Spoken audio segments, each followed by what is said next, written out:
So it's been a while. Hi. With life's valleys, pitfalls, and upward hiking paths, or simply just being hectic, the one thing keeping me sane and keeps me going, the thing I purposefully find the time to do, is the ever-classic pastime of the video games. In the past year or so, all I've been doing is mixing and matching so many games, trying to find something I could latch onto, to find enjoyment in. I am of course referring to my thoughts on about video games lately. And from indies to AAAs, I don't really know what to play most of the time. And that's when I realized I still had a specific game installed. Insurgency 2014, The Not Sandstorm. I was quite instantly hooked by the game again, its simplicity, its difficulty, and the fact that I don't really have to sink too much time into learning it. It has really caught my attention. A little too much, I must say. I've been spending most of my time playing Insurgency on the Kingsbot PH server because the mix of concepts, plugins, and some quality of life changes make an already addicting game experience more fresh, more fun, and more memorable. But before we go ahead and talk about the server, I'm fully assuming that you, dear watcher, are already aware of Insurgency and how to play it. Cause if not, you probably aren't gonna understand most of the video, so cheers for that. Kingsbot PH is a group of two servers, server number 1 and server number 2, both running the PvE experience of Insurgency. Firstly, we have to talk about the UI of the server that sets it apart from standard NWI servers. Both Kingsbot servers turn on the source style top right kill feed and fills it with memes, names, or references from the Philippines because it's a server based in the Philippines. The server also runs a leaderboard type system which shows the amount of points you are currently earning on the chat box, but client side only, so that the server chat isn't spammed by points, and more points from each individual player. These two are important because they serve as an important function of confirming bot kills, informing players of teammates being downed, and is generally a pretty good indicator of how things are going in the situation. The added benefit of the leaderboard system is to know who actually knows the game and the style of the Kingsbot server, and this becomes important and will be discussed later on in the video. You find out someone's position on the leaderboard when they connect in or when they disconnect. It's shown server side on the chat box. The point system for the leaderboard also varies based on which server you are in. Server 1 grants 2 points per kill, while server 2 grants 5 points per kill. Server 1 is also so much easier, less deadly, and bots generally have less HP compared in the stark contrast to server 2. Harder, more deadly, and bots have a little too much HP sometimes. But with that being said, please play on server 2, thanks. Kingsbot PH experience can really be summarized by the acronym RIP because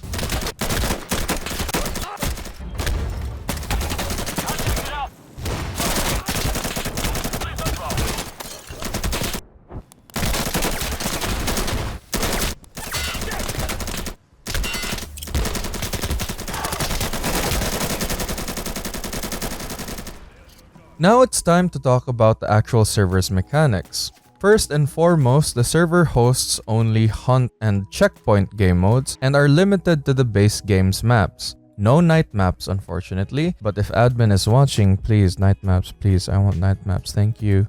The main and biggest difference of the maps compared to the base game though is the fact that there are no arbitrary boundaries that the base game has for the maps. No more get back to the battlefield or mission area red stuff on your screen. You aren't limited anymore by the areas you can and can't access, which allows for a varied playstyle and lets people have the freedom to do what they want and where to go and do things that the base game would never allow you to do.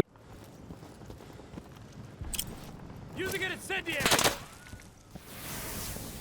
Run, Charlie.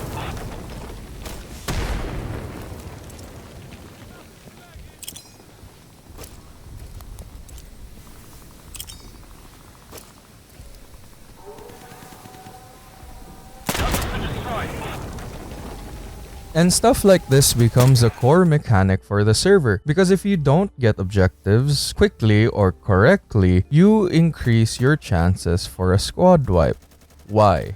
Well, the server runs on hardcore bots. They kill you fast, they kill you quick, so you need to be able to move around the map in all manners of ways so that you can give yourself and your team some space to breathe. But why do you need this new spacing? Why do you need to breathe? Well, that's because of the enemies and their mechanics, but more on that later.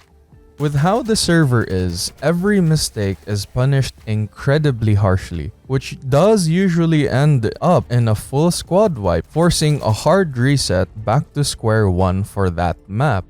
Both Checkpoint and Hunt allow you at least 5 squad waves or attempts to finish the map. Now, we talked about squads, so let's talk about squads. Since the server is PvE and follows a similar formula to the base game, there are a maximum of 8 slots for 8 players. Recon or Leader, Specialist, Rifleman, Breacher, Demolitions, Designated Marksman, Support, and Sniper. Each role has a specific, tailor-made class of weapons and attachments and their corresponding weights and utility cost. And because it's on hardcore mode, more utility and weapons are available to you. All of the roles play differently, but there are some notable differences. Now, let's speedrun through the most important points of each class, shall we? Recon. Recons have a more immersive and varied chat wheel function that allows instructions to be handed to the team in general, which is mostly used to spam and annoy the team, but can be incredibly useful to remind newer players to not group up right beside a very RPGable wall. Recons also have access to SMGs and assault rifles, so they don't usually have the capabilities for one-shot, one-kills, even with AP ammo. So there's that. The Specialist. The Specialist in this server can call in an artillery strike with their knife. No, I am not joking. Here's a clip. You find. Watch for counterattacks. Everybody ready? Move out.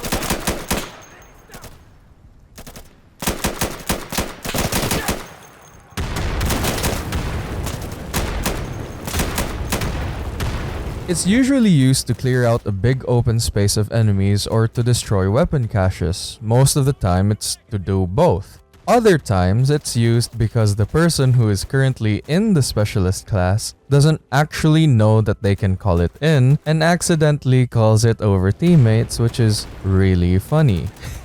Really funny. It happens. Anyway, the Specialist class, similar to Recon, has access to SMGs and some assault rifles, basic stuff. To note, you can get drum mags for the Galil on the Specialist class, so do with this information what you will. The next, we have the Rifleman class. The Rifleman class is nothing special, nothing noteworthy except the fact that they have access to most types of rifles in the team. Assault, DMR. If it's a type of rifle, it's likely that they have it, so they can use it. However, the Rifleman class cannot carry incendiary grenades, so if you're a cache destroyer or want to destroy caches really quickly, you may need to pick up incendiary grenades or other types of munitions from other sources. Or, you bring in 2 grenades. Simple as. The Breacher. The Breacher is nothing special. They have access to shotguns, assault rifles, and C4. They also have access to all the nades, smoke, flash, incendiary, frag, and has no utility cost for armor. So if you like going in and going hard, Breacher is for you. Next, we have the Demolitions class. The Demolition class has access to an underbarrel grenade launcher for all their assault rifles, either as a smoke or as an HE. They also have access to C4, all the nades, and most importantly, the AT4, which no one really runs because of the sheer amount of RPGs that you can pick up from the enemies. More on this later. Most people also don't carry the AT4 because the weight makes it so that you can't really run a good primary anymore. So don't carry it, just pick up some RPGs.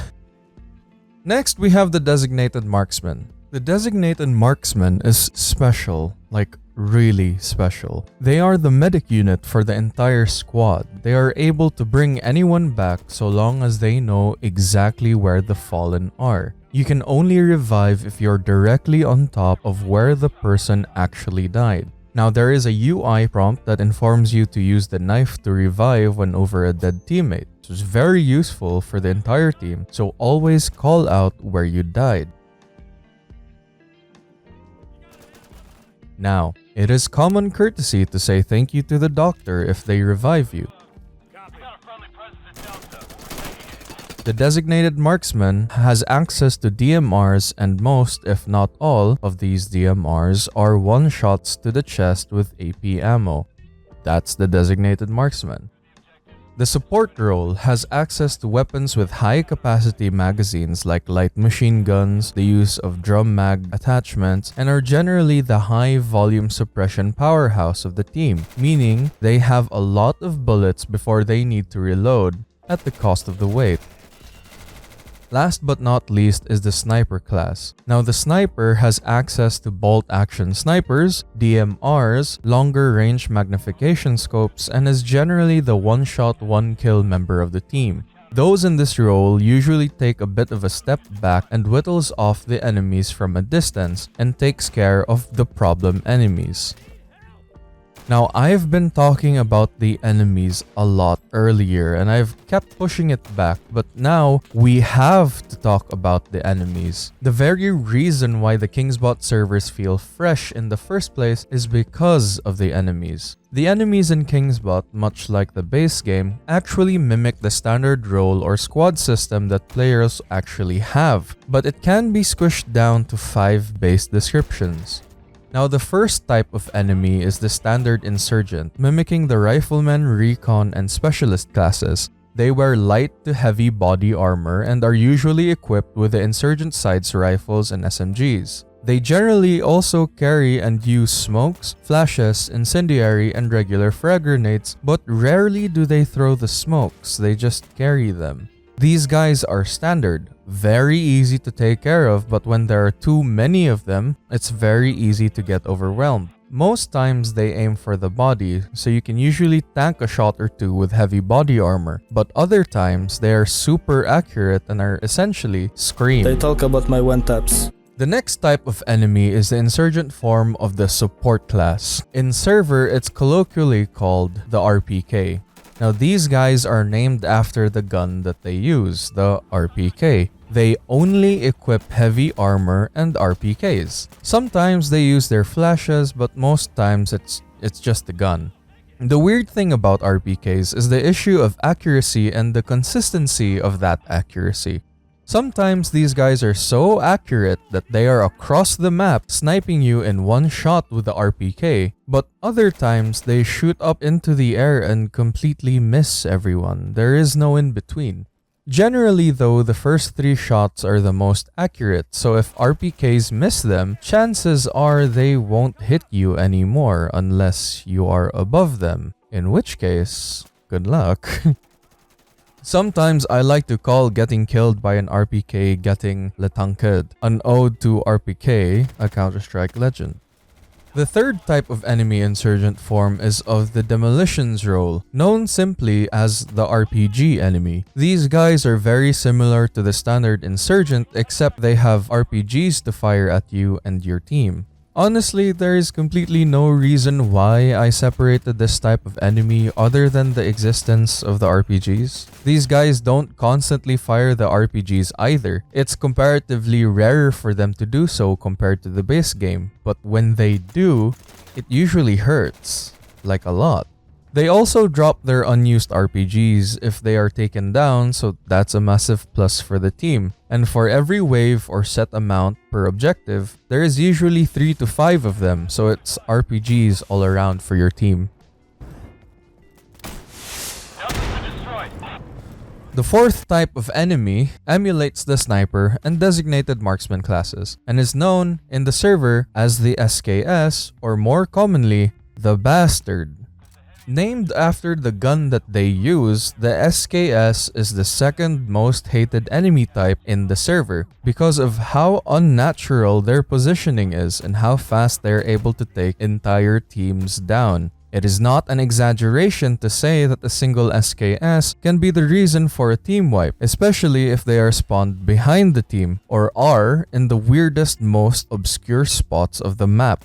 Now the thing is, the SKS is kind of fair in general because they don't wear armor, you can easily take care of them. You can also add the idea that the SKS doesn't always kill with the first shot. The first is always a warning shot. However, the rest of those shots usually hit their marks. And SKS bots really do have headshot aimbot, so you will most likely get used to hearing the gooshing sound as soon as you get taken down by one.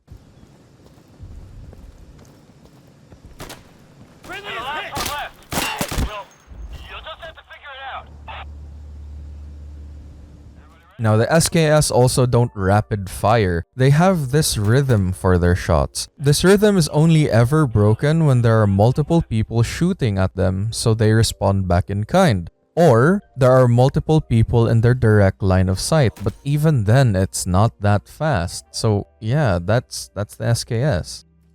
Now finally, the most hated enemy in the entire server and only exists because of a server plugin. These enemies emulate the Breacher and have access to something called an IED. These enemies are called IED droppers or, lovingly, the Red Bastards. Called after the fact that they have a red texture on top of the heavy armor and much greater HP compared to others. These guys essentially have insta-kill devices on them at all times. They can and will throw an IED at your general location if they detect you within 2 meters and are inside this radius for more than 2 to 3 seconds. When an IED is thrown, there is no stopping it from blowing up and ending anyone within a 3 to 5 meter blast radius.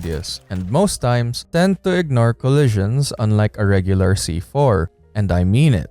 Did it blow up below you on the stairs? You're gone. Did it blow up above you on the second level but you're a bit too close to the ceiling? You're gone. So long as you're within the blast radius, you're gone. You'd think that these guys would run at you, and you're right, they do. However, they also have weapons like standard insurgents, so they also shoot guns. A great time! And if that's not bad enough, between every single objective and during every defense wave, at least a little under half of all spawned enemies are IEDs. And get this, sometimes they'd like to spawn directly behind or out of the line of sight of all players. You see how bad that is? These guys are capable of a full team wipe if you are all bunched together or are next to a choke point. IEDs are hell, and that's exactly why everybody hates them. However, they are such a breath of fresh air into the game because it forces you to keep alert and to actually position yourself correctly, things that you will instinctively learn the more you play. To me, it makes it so enjoyable, makes it more immersive, but it may not be so fun for newer players because they're constantly dying with how unfair the Red Bastards are. But hey, just another reason why you should always give the medic role or the designated marksman to a more experienced player in the server so they can pick people back up. And that's pretty much it. That's pretty much all that needs to be said about Kingsbot PH in general. It's incredibly fun, but for newer players it may be daunting to play, especially with the base difficulty that Insurgency 2014 already has. So all I can give is some tips and tricks for playing on the server. Tip number 1. You can use any weapon you want, but some weapons are generally better than others. AP ammo becomes a necessity for all weapon types, especially those with slower firing rates. For weapons with faster firing rates with high bullet capacities such as those that exist with the support class, it doesn't really matter due to the amount of bullets that you can get out. So you don't really need AP ammo on support. Tip number 2. In general, both the base game and in this server, if you choose to equip the chest carrier, explosive slot 2 has double the space. So focus on filling explosive slot 2 first, especially if you're planning to bring incendiary grenades, if you can. Tip number 3. If you can, and you should, bring flashlight for your primary. I cannot stress this enough that having flashlight adds to the enemy contrast, especially in darker areas. So many maps have these oddly lit areas where SKS tends to sit, and you can't see them unless you have a flashlight. So bring a flashlight. It only costs 1 utility point, so just bring it. Press G to turn it on, by the way. Tip number 4. Always attempt to resupply at every point whenever you can. This allows you to refresh your magazines to full and gives your utilities or your grenades back. But how do you do this? A lot of people don't seem to know. If the floating utility cost number is on your bottom center of the screen, that means you are in a resupply area. Pressing M brings up the loadout screen, and on the bottom right of the loadout screen are a set of 3 buttons. The leftmost button is the resupply button, so click that one. Tip number 5. Use smokes and incendiaries to block open paths and give yourself and your team some cover. Smokes and incendiaries block the bot's line of sight, so they generally don't attempt to shoot into the smoke. This applies to all weapon types, especially RPGs and IEDs, but this only works if they are also outside the smoke or across from you in the case of an incendiary fire. Use that to your advantage. They can't see you, but you can see them. Most of the time. Now, do not throw a smoke at a choke point when the entire team is up and close to it. Sometimes the game punishes the team for a bad smoke by spawning an IED very close to the smoke. Not inside of it, just very close. Close enough for them to rush into it and then throw an IED. That's a team wipe. Very possible. You can, however, throw the smoke at a choke point only if you are solo, because the game is more forgiving when it knows there's only one left alive or you're the only one in the server. Tip number 6, and the longest one. This specifically applies to objective checkpoint areas. I call the process D or D, death or defense. Now, let me give you a situation. The server is full. 8 slots are filled, but 6 of the 8 players are down, and the ones left are only you and another person, and the objective is a checkpoint. The thing about checkpoints is that sometimes after taking it, there is a defense wave.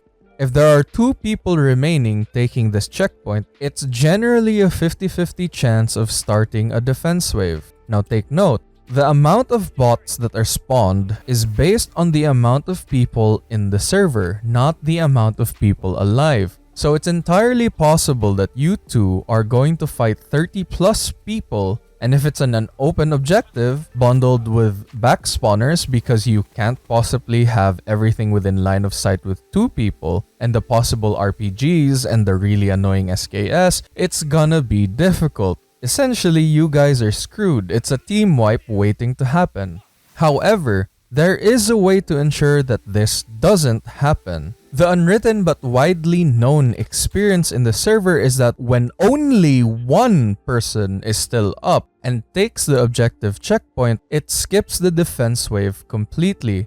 So this is where the death comes in. One of you has to essentially sacrifice themselves to skip the defense. And it has to be a sacrifice and not a teammate takedown. It has to be a sacrifice. Because after 3 teammate takedowns, or essentially team killing, you're gonna get kicked from the server and you can't connect for a while. And if you're a leaderboard chaser like I am, you lose 150 points from the leaderboard, which is a significant amount of points, which roughly equates to around 75 bot kills on server 1 and around 30 bot kills on server 2. Now that may not be many for most people, but in a server with more experienced people who know the spawns, who know the areas, who are familiar with the map, it's kind of hard to get that amount quickly. So make the sacrifice, skip the defense, D or D. Tip number 7. If the enemy has already started shooting at you, it's best to move away from the area. Don't re-peek from the same spot. The reason being that bots are essentially calibrating the next shot, and if you don't move off or do re-peek from the same spot, you will almost always get shot and get downed. So, just move. That's all, just move. Tip number 8. Now, I can't possibly tell you all the things you can do per map. So the best thing you can actually do is to observe the more experienced players in the server. They usually do things for a specific reason, and it may also help you learn more about the game and more about the things you could do in the server. But here is something that you can do while being the last man standing between D and E on Ministry Checkpoint. Double OBJ in less than 2 seconds.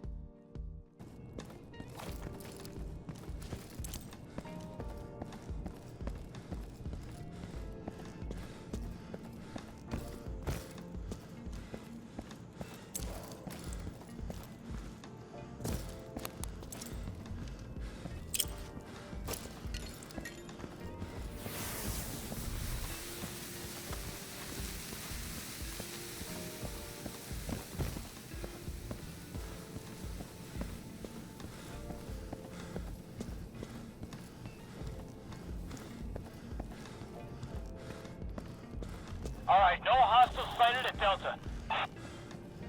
Great job, guys. We destroyed Echo. Nice, dude. And yeah, that's Insurgency on the Kingsbot server. It's fun. You should play more Insurgency, PvP or PvE, I don't know, man, just do it. Anyway, yeah, woohoo, yes, that's the end for this video. Now, there's no rhyme or reason for me to make this. I just wanted to make something to push out and see if I could still make videos again. So yeah, thanks for watching. Now, what kind of video games are you guys playing recently? Comment them down below. Maybe I could try some. Yeah. And now, my mandatory reminder to tell you to like and subscribe or just do your own thing. This has been Anonymous707 signing out. Peace and have fun.